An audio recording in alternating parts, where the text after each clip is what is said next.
Good afternoon. ঘড়িতে এখন বাজে ওই 5টা মানে 4:30 মতো বেজে গেছে।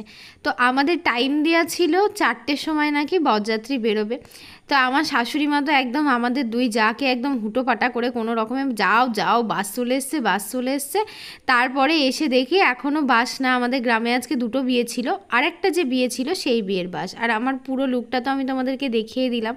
বিশ্বাস করো, সাজার জন্য মাত্র 30 মিনিট সময় পেয়েছিলাম, আর সময়টা এতটাই কম, এত হুটোপাটা করে যেটুকুনি পেরেছি চুলটা কোনো রকমে একটুখানি সামনে থেকে রোল করে আমার যাকে দিয়ে আর কি করিয়ে নিয়েছি, পিছনটা একটু খোপা করেছি। আর এই যে দাঁড়িয়ে আছে এটাও হচ্ছে দুটো যা আর কি। তো এদের সাথেও একটুখানি ভিডিও করে নিলাম। আর এদিকে বিয়ের যে মানে বিয়েটা যেহেতু একদম সন্ধ্যাবেলাকার লগ্নে ছিল, মানে লগ্নে না, তো লগ্নে যেহেতু ছিল সেহেতু ধরো খুব বেলায় বেলায়, আর এখন তো 5টা মানেই সন্ধ্যা। তো 4:30 সময় এখন দেখতে পাচ্ছ বিয়ে বেরিয়ে যাচ্ছে। বিয়ের গাড়িটা পুরোপুরি সাজানো হয়ে গেছে, আমরা তো বাসেই যাব। আর এই যে বর এদিকে চলে গেল, বরের সাথে বরযাত্রীও চলে গেল। তো যাই হোক, ফাইনালি আমাদেরও বাসও চলে এসছে, আর আমরা বসে পড়েছি। বিয়ে বাড়ি মানে তো জানোই, এই একজন আসবে একজন আসবে না, একজনের জন্য দাঁড়িয়ে থাকা।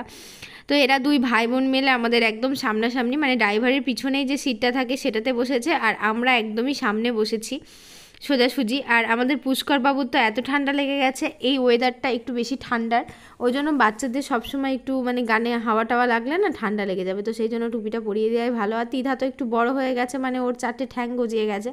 ও তো ধরো সোয়েটার টুপি কিছুই পরবে না, কারণ ও সব সাজ এলোমেলো হয়ে যাবে, বুঝতেই পারছো। আর এখন তো ধান কাটার সময়, মাঠের ধান পেকে গেছে, ওই জন্যই মাসের প্রথমেই বিয়েটা দিয়ে দেওয়া হলো। কারণ বেশি লেট হয়ে গেলে কি হবে বলো তো, ওই ধান কাটা শুরু হয়ে যাবে, তখন সবার অনেক অসুবিধা হবে।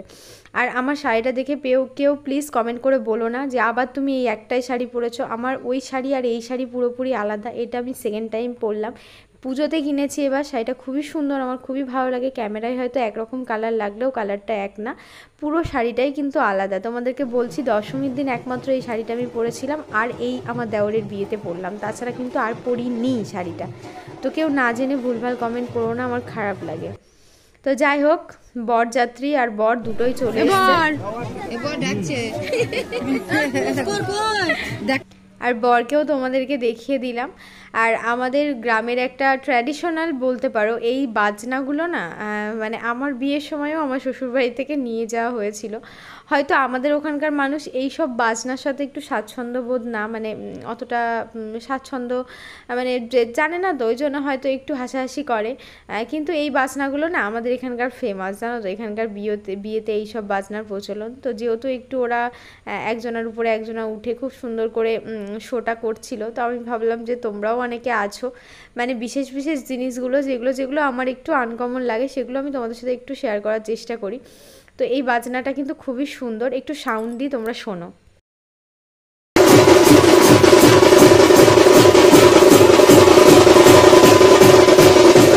তো এদিকে আমরা পেয়ে গেছি টিফিন, আর টিফিন খেতে খেতে হঠাৎ করে মনে পড়লো আমি তো ব্লগিং করি, ব্লগিংয়ে একটু দেখিয়ে দিই, ভুলেই গেছিলাম নেট চলছে না বলে। মিষ্টি, সিঙ্গারা, তারপরে ভুজিয়া, অনেক কিছু ছিল, সেগুলো খাওয়া দাওয়া করে আমরা বললাম যে আমাদের এইখানে মানে আরও আশেপাশে আমাদের গ্রামের অনেকেরই বাড়ি আছে, তো আমরা যারা মিলে একটুখানি বেরিয়ে পড়লাম আশেপাশে বাড়িতে টহল দিতে। মানে টহল না দিলে হয় বলো তো, তাই আমি বলছি চলো একটুখানি ঘুরে ঘুরে দেখি। আমার মানে একটা দিদির ননদের মেয়ে আছে, তারপরে আরও অনেকে আছে, আমার শাশুড়ি মায়ের গুরুদেবের বাড়ি, ওটা যদি মা আসতো তাহলে চিনে যেতে পারতাম, আমি কিন্তু যেতে পারিনি, মানে গুরু ঠাকুর আর কি, তো ওনাদের বাড়ি।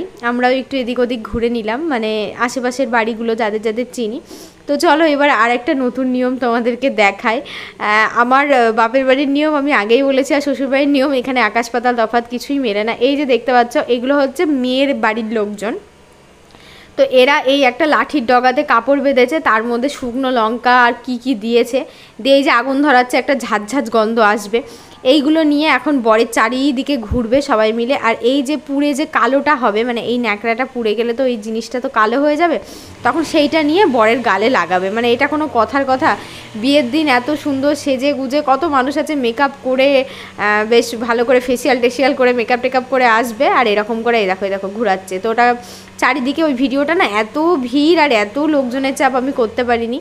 তো তারপরে এই যে চারিদিকে ঘুরিয়ে গালে আচ্ছা করে কালি ঝুলি নেপে, যে শুকনো লঙ্কা ঝাঁঝ মাছ দিয়ে এখন ফিরে আসছে সব কন্যাযাত্রী এগুলো। মানে জামাইবাবু যারা একটু হাসি ঠাট্টার হয়। এইবার সেই বলে না অতিরিক্ত ভালোবাসা, সেটা হচ্ছে ব্যাপার। এখন আবার এই যে ঠাকুরমশাই নাকি এটা জানি না, তো উনি আবার দেখছি এটা পরিষ্কার করে দিচ্ছে আর কি, মানে ভালো করে কালি মালি মেখে নিয়ে এবার পরিষ্কার করো।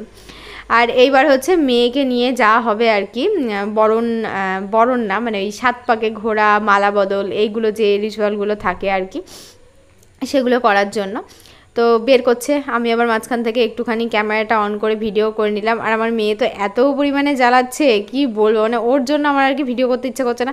যেখানে যাচ্ছে মা আমাকে কোলে নাও, আমি দেখতে পাচ্ছি না কিছু, আমি কেন দেখতে পাচ্ছি না, মানে এরকম একটা ব্যাপার। আর এই যে দেখতে পাচ্ছ ভদ্রলোকটাকে, তোমার হচ্ছে গোলাপি কালারের শার্ট পরে আছে, এটা কিন্তু আমাদের বাড়ির লোক, মানে এটা আমার ছোট দেওর, কিন্তু এ হচ্ছে আমার মানে মেয়ে, এদের বাড়ির সাথে মানে এই বাড়ির জামাই হচ্ছে, মানে দুই তরফেই সম্পর্ক আছে আর কি। তো এখানে হচ্ছে তোমার মালা বদল হয়ে গেল, যেটা হয় আর কি, মানে এ ছেলে উঁচু মেয়ে উঁচু অনেক রকম ব্যাপার স্যাপার হওয়ার পরে হঠাৎ করে বুঝতে পারলাম না সিঁদুরদান হয়ে গেল, মানে 5 মিনিটের মধ্যে বিয়ে হয়ে গেল। মানে আমি তো আয়ামে অবাক যে আমার বিয়েতে কেন আমি 3 ঘন্টা ধরে বসে বসে বসে বসে বসে বসে মাজা পিঠ ব্যথা করেছি। মানে মালা বদলটা হতে না হতে পিরাতে বসাতে বসাতে 5 মিনিটের মধ্যে আমি ভাবছি একটু সিঁদুরদান হবে, ভিডিওটা তুলবো, শুনছি সিঁদুরদান হয়ে গেল। মানে আমি তো পুরো অবাক হয়ে গেছি। তো যাই হোক, যেখানকার যেমন নিয়ম তেমনভাবেই হবে। আমাদের যেমন অগ্নিকে সাক্ষী করে খই দেয় অগ্নিতে, ওদের এরকম নিয়ম টিয়ম কিচ্ছু নেই, পুরো একদম মানে সব রকম অন্যরকম। তো যার বাড়ির যেটা নিয়ম সেরকম নিয়মেই হবে। আর এদিকে হচ্ছে তারপরে এসে একটু বসলাম, তারপরে দেখলাম আমাদের বরযাত্রীর তরফে এক ডান্সার আছে, তো তিনি ডান্স পারফরমেন্স করছে। তো আমি ভাবলাম চলো একটুখানি ভিডিও করি। তো গানটা তো আর দিতে পারলাম না, কারণ গানটা দিলেই একদম কপিরাইট চলে আসবে পুরো ভ্লগটাতে, তো সেই জন্য গানটা দিলাম না। গোটা নাচটা জুড়ে একই রকম স্টাইল দেখলাম, তো ভাবলাম যে আমি একাই তো দেখেছি, তোমাদেরকেও একটু দেখিয়ে দিই, চলো তোমরা একটু দেখে নাও। তো ডান্সটা যথেষ্ট ভালো ছিল, কিন্তু একই রকম টাইপের ছিল, এটাই হচ্ছে আমার একটা প্রবলেম। মানে এই যে হাঁটা স্টাইলটা, মানে এই গোটা রাস্তা গোটা গানে এরম হাঁটতে হাঁটতে গানটা অর্ধেক শেষ হয়ে গেল। যাই হোক, এবার একটু গিটার মিটার বাজছে। তো চলো আর এখানে বেশি দাঁড়াবো না, এরপরে খেয়ে দিয়ে বাড়ির দিকে রওনা দিতে হবে, কারণ ওই বরযাত্রী বলে না এসেছি আবার খায়া দেয়া না দিলে আমি বুঝতে পারতাম। আমি দেখলাম তুমি দাঁড়িয়ে আছো, তুই আগে আগে ঢুকে পড়েছিলি যে ওই জন্য। তো যাই হোক, এটা হচ্ছে আমার দেওর, মানে এক সম্পর্কে আমার দেওর, এক সম্পর্কে আমার ভাই, মানে এই সম্পর্কে আমার দেওর, ও আমাকে বৌদি বলেই ডাকে। আর আমার মায়ের সম্পর্কে আমার মায়ের কাকার মেয়ের ছেলে, মানে আমার মাসির ছেলে হচ্ছে, মানে এক সম্পর্কে ভাই এক সম্পর্কে দেওর। তো ও কিন্তু আমাকে বৌদি বলেই ডাকে, আর আমি হচ্ছে ওকে মানে ওই দেওরের মতনই দেখি আর কি। ছোটোবেলা থেকে তো অতটা ধরো যাওয়া আসা হয়নি, মানে ভাই বোনের সেরকম ব্যাপারটা নেই, তো ওই ভাই দেওর মানেও ভাই একই ব্যাপার, কিন্তু হাসি ঠাট্টার ক্ষেত্রে হয়তো ভাইয়ের সাথে অতটা হাসি ঠাট্টা আর কি করা যায় না যতটা দেওরের সাথে যায়। তো ও আমার জন্য আর কি একটা জায়গা রেখে দিয়েছিল, তাই আমি সিটটা পেলাম। প্রচণ্ড ভিড় ছিল।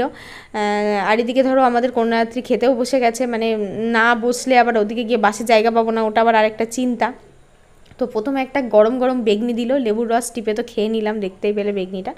তারপর ফ্রাইড রাইস পড়ে গেছে, রাইসটা ভীষণ ভালো ছিল, মানে রাইসে যে ঘিটা ব্যবহার করেছিল মানে একদম বাড়ির ঘি মনে হচ্ছিল, মানে গন্ধটাতেই একদম রাইসটা সুন্দর হয়ে গেছে। তারপরে তার সাথে একটা চানা মশলা না যাই হোক কী একটা ছিল। তারপরে ভাত পড়লো, ডাল পড়লো, আমি একটু লেবু চিপে নিলাম, লেবু খেতে তো একটু ভালোবাসি, স্যালাডের সাথে লেবুটা দিয়ে দিয়েছে আর কি, 2-3 কুচি পড়েছিল। তো আমার থেকে আবার আমার মেয়ে আবার নিয়ে নিল। একটুখানি বেগনি বেঁচেছিল, তরকারিটা আসতে দেরি হচ্ছে বলে একটু বেগনি দিয়েই টেস্ট করে দেখে নিলাম। তো যাই হোক, রান্নাবান্না ভীষণই ভালো হয়েছিল, একদম ঘরোয়া প্লেন রান্না, ভীষণ রিচ টাইপের। দেখবে হোটেলে বিয়ে বাড়িতে যেমন ভীষণ রিচ হয় না, অত রিচ খাবার আমি পছন্দ করি না। আবার আমার মেয়েও তাই, ভীষণ মানে তেল তেল টাইপের খাবারও একদমই পছন্দ করে না, মানে আমার থেকে ও আবার 2 কাঠি বাড়া। তো যাই হোক, মানে কতবার যে যাই হোক বলে দিলাম তার আর ঠিক নেই। খাবারের টেস্টটা একদম ঘরোয়া ছিল আর ভীষণ ভালো ছিল, মানে আমার তো ভীষণ পছন্দ হয়েছে। অনেকে হয়তো বলবে অয়েলি না হলে হয় না। তারপরে দেখলাম চিকেন পড়ে গেল পাতের উপরে। চিকেনটা দিয়ে খেতে খেতে ভাবলাম যে এইরকমভাবে কতক্ষণ ধরে ভিডিও করব, মানে হাতে ফোনটা ধরে চলো আগে বিয়েবাড়ির ভোজ যতটুকুনি দেখলে, তারপরে যা যা থাকার দরকার সবই ছিল, আর আমি কিছু করিনি। তারপরে একদম খেয়ে দিয়ে নিয়ে বাসে উঠে বসে এখন বাড়ি চলে এসেছি, মানে শরীরে আর এনার্জি ছিল না, মানে এনার্জিটা অনেকটা লুজ হয়ে গেছিলো।